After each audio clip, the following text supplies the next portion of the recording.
Okay. Hello, everyone. Welcome. Welcome to session number 236 of Kevin Reads A Course in Miracles. Today, we are in chapter 30, which is the new beginning. It's the next to last chapter in the text. And we will be on section 5. Roman numeral 5, entitled, The Only Purpose. Okay. I just wanted to preface by saying something about forgiveness, just to remind ourselves that the idea of forgiveness in the Course is not to point out, well, you did this, right? But we're going to overlook it, it's what Jesus calls making the error real. And the pamphlet that followed the publication of the Course, the 3 books of the Course, then there was a pamphlet, right, Prayer and Forgiveness, which Jesus re-explained, clarified the idea of forgiveness. Okay?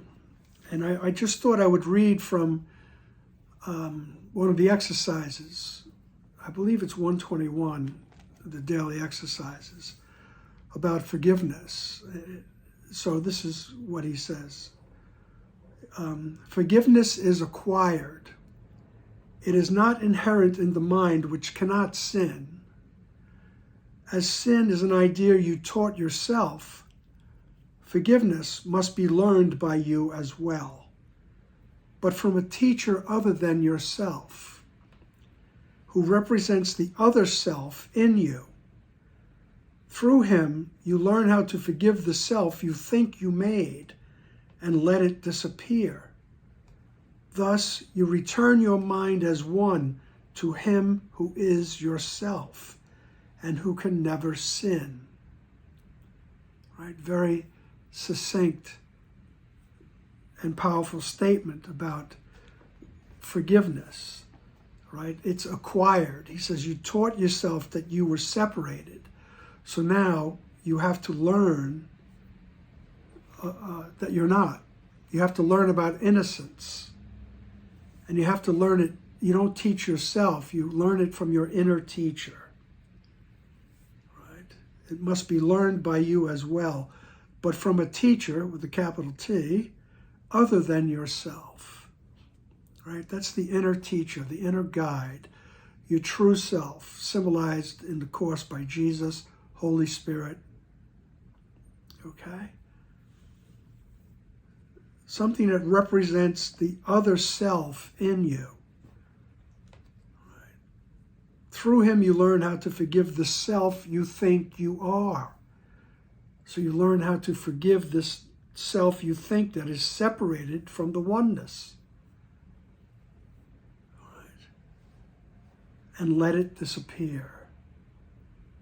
Right? When we realize that it's not what we think it is, let it go, let it disappear. And thus, you return your mind to him who is yourself. Right? And who can never sin, who can never separate. Right? If you read that, and I'm pretty sure it's lesson 121, you realize the oneness aspect, the non-duality of the words. Right? Even the words appear in duality, and as Jesus would say, they're symbols of symbols, twice removed, but they reflect the non-dual nature of who we are. Okay? And that is the purpose, right? And we do that by looking at our projected thoughts and going to that teacher inside and asking him to teach us what is the correct perception. I'm willing to see the corrected perception. Okay? Okay. And then he'll be talking about the real world, right, which is a state of mind. So let's just begin with that. Paragraph 1. The real world is the state of mind in which the only purpose of the world is seen to be forgiveness. Fear is not its goal, for the escape from guilt becomes its aim. The value of forgiveness is perceived and takes the place of idols, which are sought no longer, for their gifts are not held dear. No rules are idly set, and no demands are made of anyone or anything to twist and fit into the dream of fear. Instead, there is a wish to understand all things created as they are.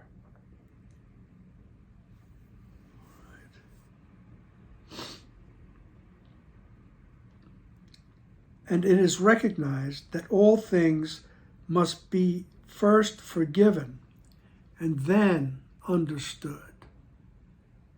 So all things, we must be willing to have our perception changed about the world, everything, everyone, every situation, every experience, every thought.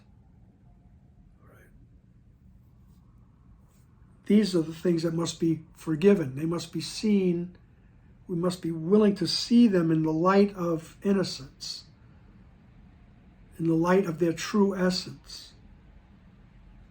And it is recognized that all things must be first forgiven, and then you understand. Then everything is understood. And this awareness arises in your mind. Right? Which Jesus will later call the face of Christ. The forgiveness. The face of Christ, and then the memory of God. Right? So he says, the real world is the state of mind. And I was just thinking I would read from this book. This is called A Journey Through the Text, all right? Dr. Wapnick put out so many study tools. This is one of them, all right? And this is just something that he talks about, the real world, all right? If I haven't lost my place.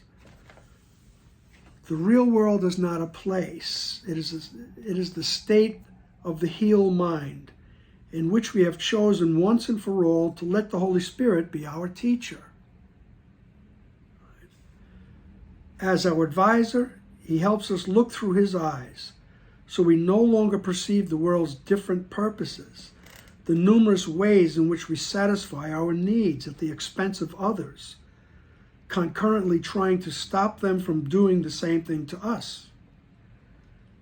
Having come this far, we realize that our only purpose in being here is learning to forgive. Since forgiveness is an earthly reflection of the undifferentiated oneness of heaven's love, the ego and its specialness must disappear when our healing is complete. And that's Dr. Wapnick's comment on the real world, this first sentence in the section here. Excuse me, I'm still got that cold. But it's getting better. So the real world is a state of mind in which the only purpose of the world is seen to be forgiveness. We look on everything, and everything will reflect the oneness of our existence to us. There are no separate interests. We all have the same interest. I remember hearing Dr. Wapnick say, at least where we can start is to realize that we all have the same interest. Right? No matter how different we think we are, right? He says, if you could realize that you have the same need, and that need is to escape from this ego-based world. Escape from that world that was created with the thought of separation.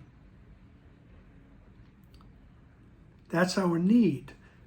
So our need is to come into the real world through the process of forgiveness, by seeing things correctly, having our teacher show us the corrected vision. Right? And when we have that corrected vision, then we understand. Okay? So the real world's a state of mind. So the only purpose is forgiveness. Fear is not its goal. Right? For the escape from guilt becomes its aim. Right? That's the purpose. The escape from guilt. The escape from the guilt of saying, oh, I crashed heaven. I ruined it. The value of forgiveness is perceived, and it takes the place of idols. Right? So the value of forgiveness is perceived. Right? And that's what I want. I want to see correctly. So there are no rules in sentence 4. No rules are idly set, and no demands are made of anyone. All right, that's what our special relationships do. Right? Whether we're aware of it or not, and it's always good to be aware of it. This way you can let it go. You can have it reinterpreted. Right? We make demands. So no demands. In the real world, there are no demands of anyone or anything to twist and fit into the dream of fear. All right? I have to twist something into the dream of fear. This will make me secure. This will make me happy. All right? If you do this, if she does that, if he does that, if I get this, all those things. We're twisting things to fit into the dream of fear. Right? The fear of reprisal for separation. Instead, there's a wish to understand all things created as they really are. That becomes our purpose. That becomes our wish. To see everything, everyone, as they really are, which means in the spectacular goodness in which they were created, the light in which they were created. And in the real world, it is recognized that all things must be first forgiven and then understood. Right? And like we say, we don't make the error real and then say, oh, well, we'll just let it go. No, we realize that we're projecting guilt. And we say, wait, I don't want to do that anymore. Help me to see correctly. I just might add, it's a rainy day here in New York City. So the moisture magnifies the sound, as they say in physics class. Right?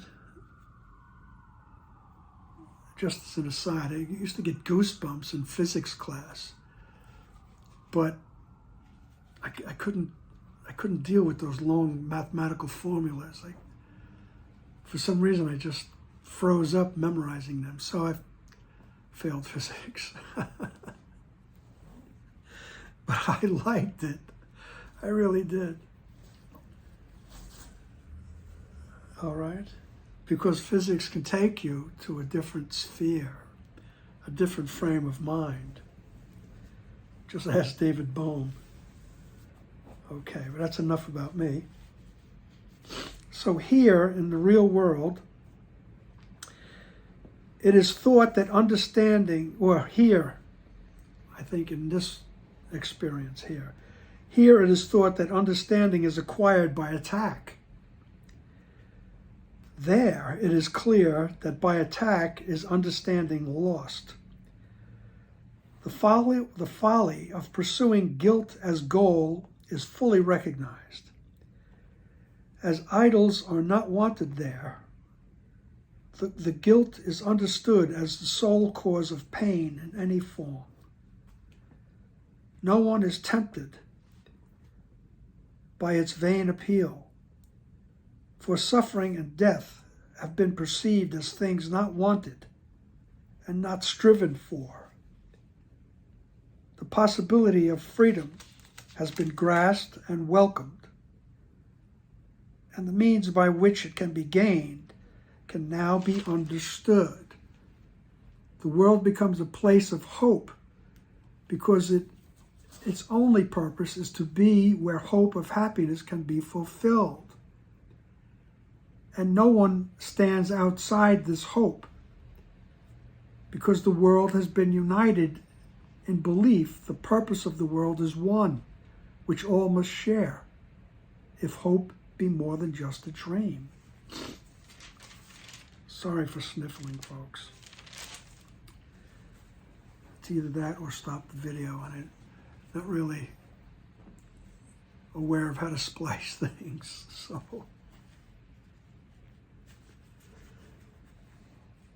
So the world becomes a place of hope, right? Because its only purpose is to be a place where hope of happiness can be fulfilled. So we have a different perspective on the world now. It becomes a place of hope. We become the happy learners. We face each day and every experience and every person with the possibility of learning our own innocence, of learning that we're not separate, of learning about the oneness. The world becomes a place of hope. The possibility of freedom has been grasped. Freedom from the idea of separation. Freedom from the bonds of sin, guilt, and fear. Right? So he's talking about this real world. He says in paragraph 3, not yet is heaven quite remembered, for the purpose of forgiveness still remains.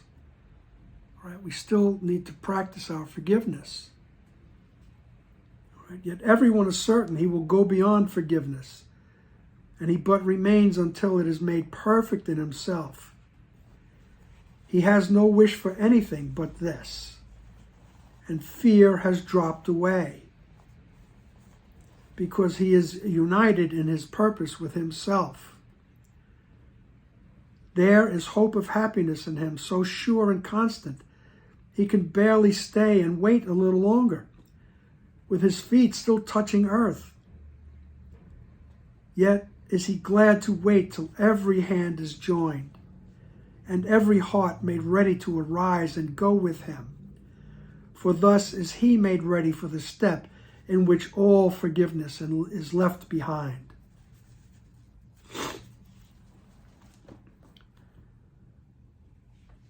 He's talking about a joyous existence in a world. Like if you could picture the historic figure of Christ, right? This was his mindset, right? He was seeing the world differently, right? He was not projecting guilt on anyone or anything.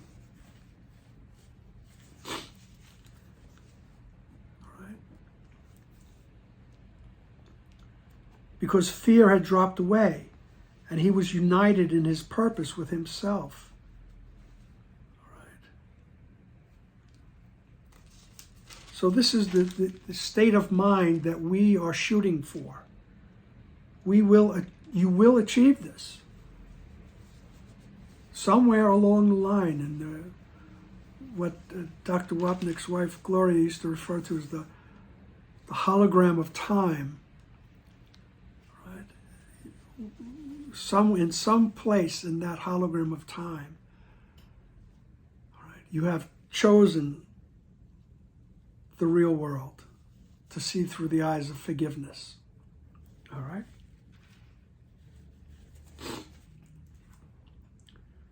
For thus is he made ready for the step in which all forgiveness is left behind.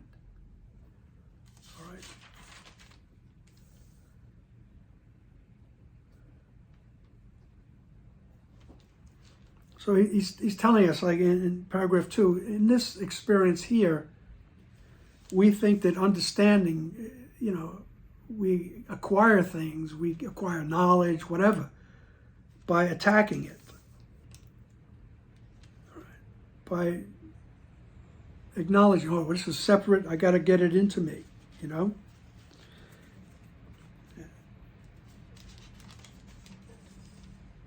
The folly of pursuing guilt as a goal is fully recognized. So in the real world, in that state of mind, the folly of pursuing guilt, projecting the thought of separation, you see that it's a folly, it's ridiculous. Right? But he says, but not yet is heaven quite remembered. Paragraph 3. For the purpose of forgiveness still remains. We have to, even in the real world. All right. Yet everyone is certain he will go beyond forgiveness. And he but remains until it is made perfect in himself. Until we have completely gone past and dropped the ego. All right. For thus is he made ready. All right. Yet is he glad to wait till every hand is joined. Paragraph 3. All right. Sentence 6. For thus is he made ready for the step in which all forgiveness is left behind. And the final step is God's, paragraph 4. Because it is but God who could create a perfect Son and share his fatherhood with him. No one outside of heaven knows how this can be done, for understanding this is heaven itself. Even the real world has a purpose still beneath creation and eternity. But fear is gone because its purpose is forgiveness, not idolatry. And so is heaven's Son prepared to be himself and to remember that the Son of God knows everything his Father understands and understands it perfectly with him. So that you'll see that in the Course several times. The final step is God's. And he says, no one outside of heaven really understands what we're talking about here. All right? Because the oneness is understood. That's the closest I can get to it. All right? No one outside of heaven knows how this can be. For understanding this is heaven itself. So when we understand how God takes the final step, he says, you'll be there. All right? In the meantime, he tells us, don't worry about it. Just practice forgiveness, being willing to see with corrected vision. And he says, and don't be afraid to look at your mistakes. Don't be afraid to look at. That's the process. Look at it honestly, he's going to tell us. Oh yeah, I think this person is so-and-so, that. Or I think I can get this from this person. Or I can get that over here by doing this. Or I think my safety lies in this. Just be honest with what it is that you're thinking. As Joey the Koozie from the neighborhood used to say, don't make your bed. All right? It just keeps you in the ego. So that's what we're trying to get away from. So we look at it honestly. What is my thought? Oh yeah, I really would rather, say something mean than say something nice. What is that? I don't like the feeling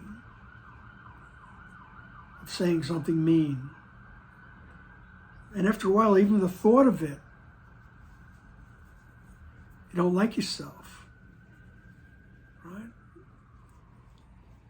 So you're trying to get rid of that. So you look at it honestly. Yeah, that's the way I think. That's what I'm thinking.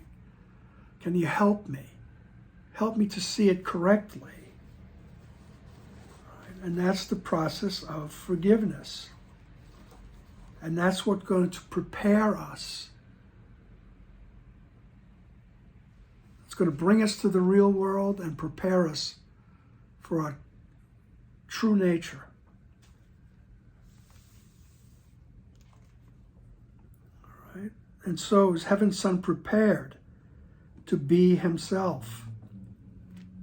All right? And to remember that the Son of God knows everything his Father understands and understands it perfectly with him.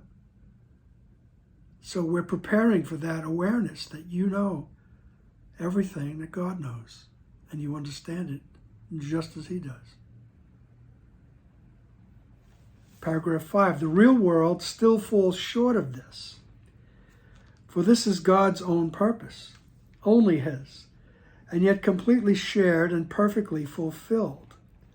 The real world is a state in which the mind has learned how easily do idols go when they are still perceived but wanted not. How willingly the mind can let them go when it has understood that idols are nothing and nowhere and are purposeless. For only then can guilt and sin be seen without a purpose and as meaningless. So, paragraph 5, sentence 2, the real world is a state in which the mind has learned how easily do idols go when they are perceived but wanted not. All right? We perceive them, but we have no desire for them anymore. And that, remember, that idol could be a relationship, it could be a job, or, whatever. Thousands and thousands of idols and relationships, right? It can be anything. This, when I was rereading this, it was called to mind, like I had an interaction with a man who was truly obsessed with watches.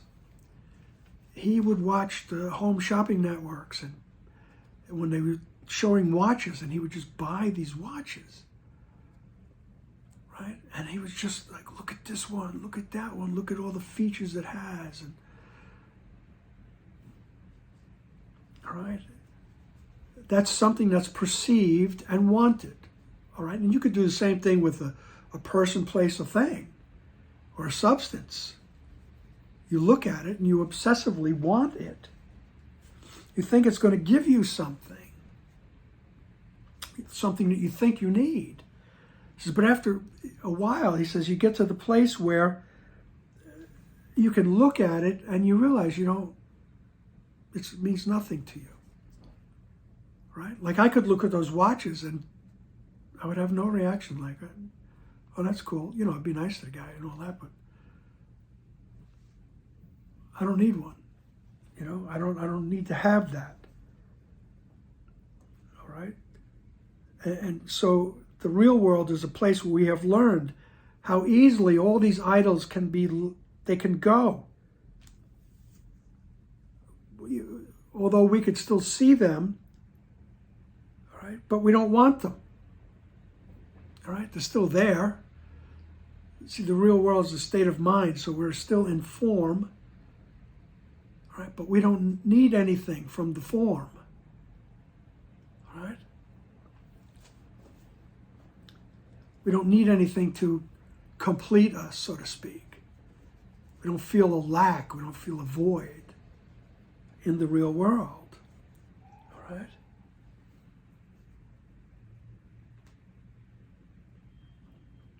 So how willingly the mind can let them go when it has understood that idols are nothing and nowhere and are purposeless. For only then can guilt and sin be seen without a purpose and as meaningless. All right? All right. With enough practice and having our perceptions corrected, we get to the point where we can see that the idea of separation and the guilt over the separation and the projection of guilt there's no need for it. I don't need it. I don't want it. I don't need it. And it's meaningless. All right? And that's the state of mind in the real world. All right? You can picture the great spiritual beings that have been recorded in history of a form, you know, like Buddha and Jesus, right? Muhammad, the messenger of God, right? All these people that had the awarenesses, right?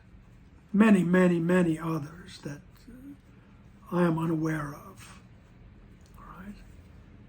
And the autobiography of a yogi by Paramahansa Yogananda, he would speak of a lot of the figures in India, like the figure of Babaji, which was basically like a Christ figure, right, in the Indian traditions, right? These were the masters. They understood they were in the world to help bring the world to the awareness of oneness. And that's what we will do when we reach that state. Right?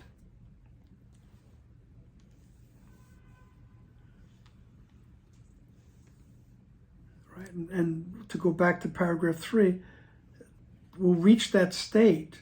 There is a hope of happiness in him so sure and constant that can barely stay and wait a little longer with his feet still touching the earth. Yet is he glad to wait till every hand is joined. In other words, you will be a helper. You will be the channel. All right? You will be the channel of the oneness, the innocence, the realization that there is no separation.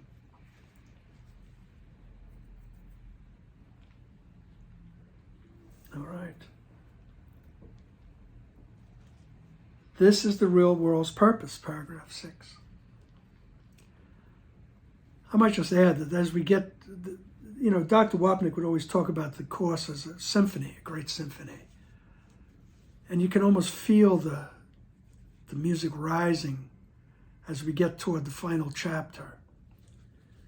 You can feel yourself being uplifted. Okay? You can feel your mind being uplifted, opened up. You can feel the force and the power of even the written word is written in iambic pentameter. All right? So thus is the real world's purpose gently brought into awareness, that purpose of seeing everything through forgiving eyes. Thus is the real world's purpose gently brought into awareness, to replace the goal of sin and guilt, and all that stood between your image of yourself and what you are. Forgiveness washes joyfully away. Yet God need not create his Son again, that what he is be given back to him. The gap between your brother and yourself was never there. And what the Son of God knew in creation, he must know again.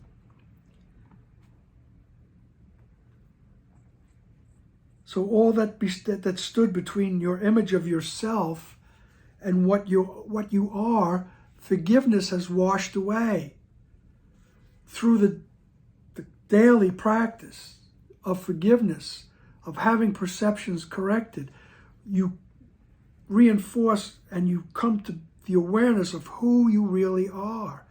Your own primal innocence is shown to you. You become aware of it. Right? All that stood between your image of yourself and what you are is washed away, because I practice having it washed away between the image of what I think he is, the other person. I have an image of the other. Help me to see it correctly. By letting forgiveness wash away that image and replace it with the truth, I become aware of the truth in myself. Because giving and receiving are simultaneous. There is only the oneness.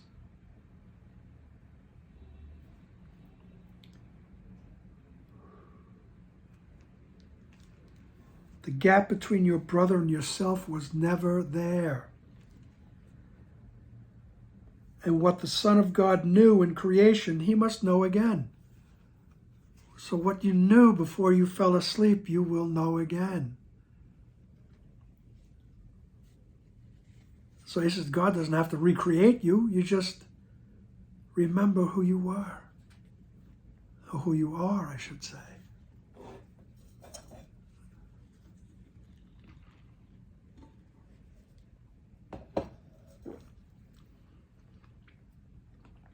Paragraph 7. When brothers join in purpose in the world of fear, they stand already at the edge of the real world.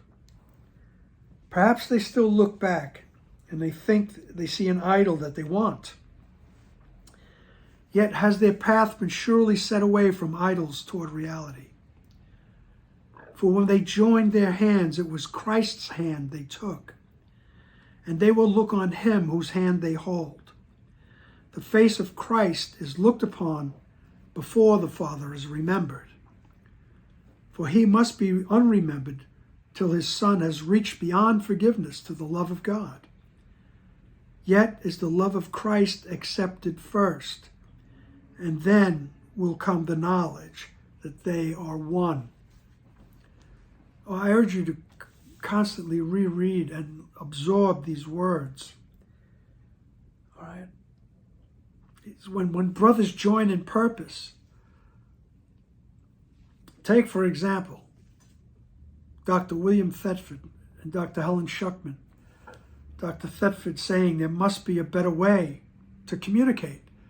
And Dr. Schuckman saying, yes, I will help you find it. They joined. They joined their hands. All right? They joined in purpose in the world of fear, in the world in which they were existing. But they were standing already at the edge of the real world. The moment I join with the Holy Spirit, that's all I need to join with. It's all you need to join with, is the figure of Christ, the figure of Jesus in your mind, right? That symbol of unconditional love, that symbol of truth. You join with it, and you are already on the edge of the real world. All right? When brothers join in purpose in the world of fear, they stand already at the edge of the real world. Perhaps they still look back and think they see an idol that they want. All right? It says you might look back and say, oh yeah, wait, but this, but that. But the path has been surely set away from idols toward reality. You're on your way. Once you say to yourself, there must be a better way to perceive the world, to perceive myself. It can't be the way I'm seeing it now. The bitterness, the chaos, the depression, the fear. There must be a better way. I come inside and ask, help me. Then your path is surely set from idols toward reality. In another section of the book, Jesus says, once the journey is begun, the end is certain. All right? You will, at some moment in the holograph of time, as Gloria would say, would remember who you are. For when they joined hand, it was Christ's hand they took. They took the hand of innocence. They took the hand of their true self. All right? Your true nature is the Christ, the emanation of the Creator. So when they joined hand, it was the hand of Christ they took, the innocence. All right? And they will look on him whose hand they behold. Right? They will see the face of Christ, which is the symbol of innocence. The symbol of the fact that you never left the mind that thought of you.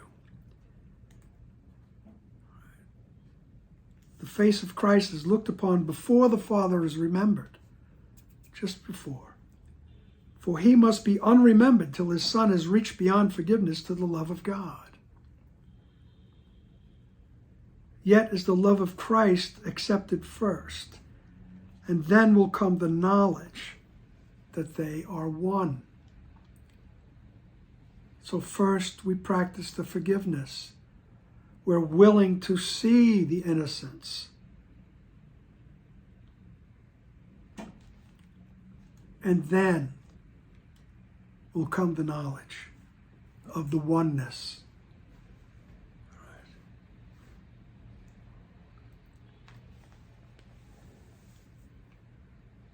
How light and easy is the step across the narrow boundaries of the world of fear when you have recognized whose hand you hold.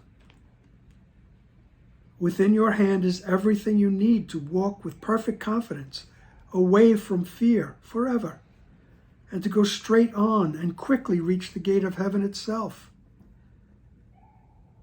For he whose hand you hold was waiting but for you to join him. Now that you have come, would he delay in showing you the way that he must walk with you? His blessing lies on you as surely as his Father's love rests upon him. His gratitude to you is past your understanding, for you have enabled him to rise from chains and go with you, together to his Father's house. So, I mean, it's just wonderfully uplifting and just beautiful prose, poetry, whatever you want to call it. How light and easy is the step across the narrow boundaries of the world of fear when you have recognized whose hand you hold. Traversing this experience of form becomes lighter and easier as we recognize whose hand it is that we're holding.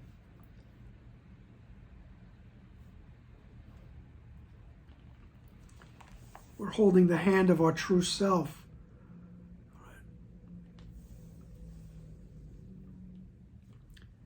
Within your hand is everything you need to walk with perfect confidence away from fear forever, away from all the form of the ego, away from this chaotic experience of form, and then go straight and quickly reach the gate of heaven itself.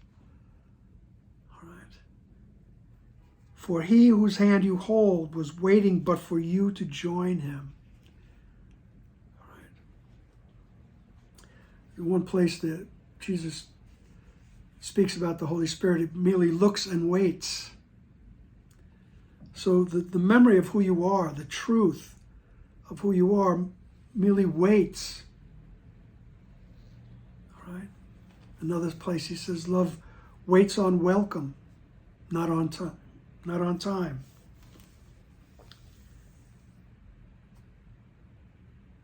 All right? Just waiting for you to join. And now that you have come, would he delay in showing you the way that he must walk with you? All right. There'll be no delay. All right. Keep going to the right mind. His blessings lie on you as surely as his Father loves the rest. His Father's love rests on him. His gratitude to you is past your understanding. for you have enabled him to rise from chains and go with you together to his Father's house. All right. And in paragraph 9, he says, an ancient hate is passing from the world. All right. And with it goes all hatred and all fear. Look back no longer, for what lies ahead is all you ever wanted in your heart. Give up the world, but not to sacrifice. You never wanted it. What happiness have you sought here that did not bring you pain? What moment of content has not been bought at fearful price in coins of suffering? Joy has no cost. It is your sacred right, and what you pay for is not happiness. Be speeded on your way by honesty, and let not your experiences here deceive in retrospect. They were not free from bitter cost and joyless consequence. So in a section called For They Have Come, Jesus refers to an ancient hate. And that's the idea of the beginning moment, so to speak. When I turned my back on oneness, right? That ancient hate. He says that's passing from the world now. That idea of separation is passing from the world. And with it goes all hatred and fear. Look back no longer, for what lies ahead of you. What lies ahead is all you ever wanted. All right? So that idea of don't look back, right? Don't go back. Don't be tempted again by the ego's thought system. All right? Don't go looking back for the completion in the ego anymore. Because what lies ahead of you is all you ever wanted. It's the boundless joy of your true nature. He says, give up the world, exclamation point. All right, but we don't sacrifice. We don't say, oh, well, I got to give it up. That's not it. We look at it and realize, oh, I don't want that, just like the watch. I don't need that. Right? We look at it, what it is that we think is important, and say, wait, help me to see it correctly. And when I see it correctly, I realize, oh, this is not what I really want. And he says, give up the world. Not to sacrifice. You don't want to, because if we think we're sacrificing something, we're resentful. It's like, oh, you take it away from me. I got to give it up. No, it's the idea of relinquishment. I look at it and say, oh, I don't want this. Let me just put it down and walk away from it. All right? Give up the world, but not to sacrifice. He says, you never wanted it.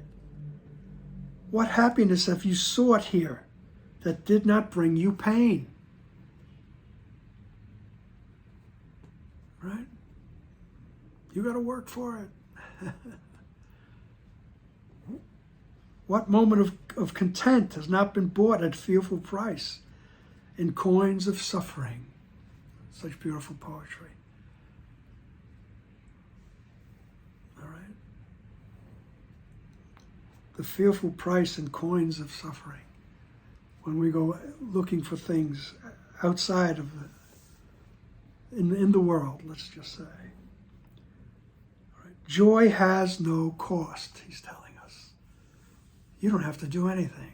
You don't have to pay for it. You don't have to work for it. You are that. Joy has no cost. It is your sacred right. And what you pay for is not happiness. Be speeded on your way by honesty. All right. And let not your experiences here deceive in retrospect. Be speeded on your way by honesty, by looking honestly at what it is you think. Just say, oh yeah, that's what I think. You're not going to get punished for it. Your being you're suffering from it anyway. So just admit it. Say, oh yeah, that's what I think. And I don't want to suffer anymore. So I'm willing to have my perceptions changed. So be speeded on your way by honesty, and let not your experiences here deceive in retrospect by looking back. All right. Your experiences here, they were not free from bitter cost and joyless consequences. He says, all your experiences here, they are not free from bitter cost and joyless consequence. Do not look back except in honesty. And when an idol tempts you, think of this. There never was a time an idol brought you anything except the gift of guilt. Not one was bought except at the cost of pain, nor was it ever paid by you alone. Be merciful unto your brother then, and do not choose an idol thoughtlessly, remembering that he will pay the cost as well as you. For he will be delayed when you look back, and you will not perceive whose loving hand you hold. Look forward then. In confidence, walk with a happy heart that beats in hope and does not pound in fear. You can hear the alliteration also. Look forward then in confidence. Walk with a happy heart that beats in hope and does not pound in fear. So look back, don't look back except in honesty. Don't look back at the ego except, oh yeah, that's what I believe. Help me to see this correctly. And whenever an idol tempts you, oh yeah, but I really, how can I give this up? How can I do without that? I really need this. So when an idol tempts you, you realize there never was a time that an idol brought you anything except the gift of guilt. It only reinforces the idea of separation and therefore guilt.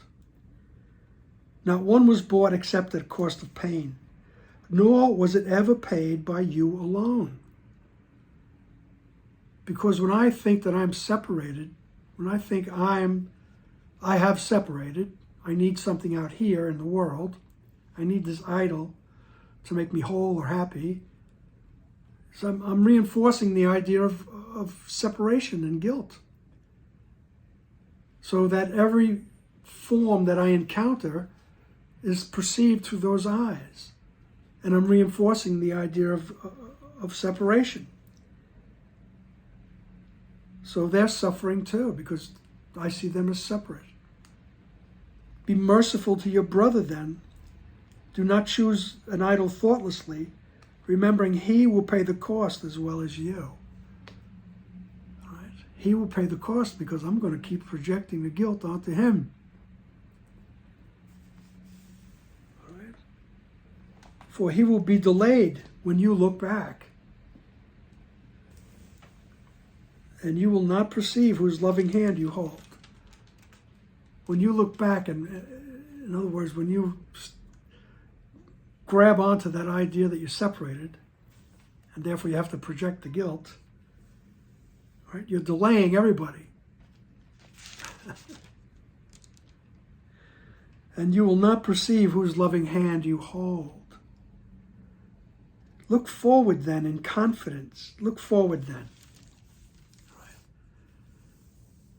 In confidence, walk with a happy heart that beats in hope and does not pound in fear.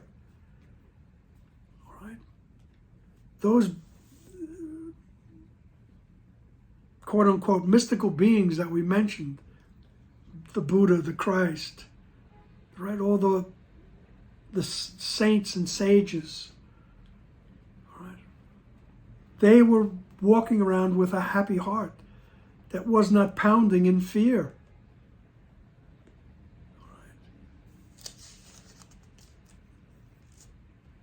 Paragraph E11. The will of God forever lies in those whose hands are joined. Until they joined, they thought he was their enemy. But when they joined and shared a purpose, they were free to learn their will is one. And thus the will of God must reach to their awareness. Nor can they forget for long that it is but their own. So the will of God, right? Now to put it into words, God's will for us is happiness, abundant, infinite happiness. Right? So the will of God forever lies in those hands that are joined.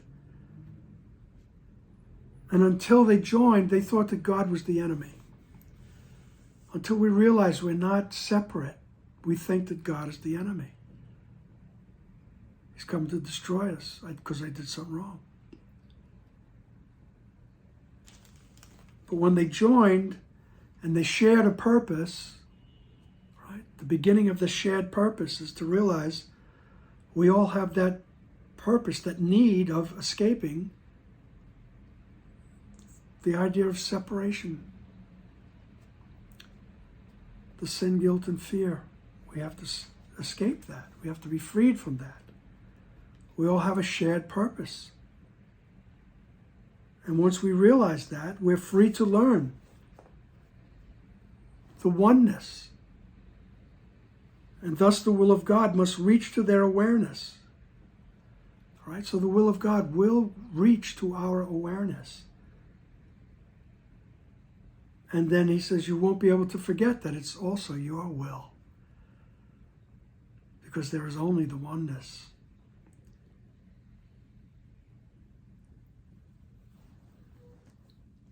Alrighty then. Thank you for putting up with the sniffles. Alrighty. This is a wonderful section. And as I say, you could feel the crescendo. You can feel the movement. Jesus is bringing us, showing us who we truly are, how we get there. And this is, as the chapter says, the new beginning, the new purpose.